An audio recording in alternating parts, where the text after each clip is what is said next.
घामको महत्त्व थाहा हुनलाई उसले अँध्यारो देखाइ हुनुपर्छ होइन। न्यानो भन्ने कुरा बुझ्नलाई उसले कठाङ्ग्रिनी भने के हो त्यो बुझेको हुनुपर्छ होइन।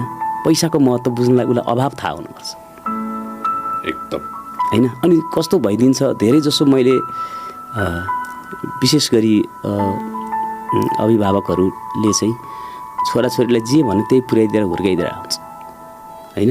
अनि उसले अभाव के हो त्यो प्राप्ति के हो त्यो नै उसलाई थाहा नभएपछि उसले त्यसको मजा पनि लिन पाएन होइन। तपाईँलाई रसबरीको स्वाद थाहा हुनलाई त पहिला त यो ग्रिन टी खुवाउनु पऱ्यो नि उसलाई।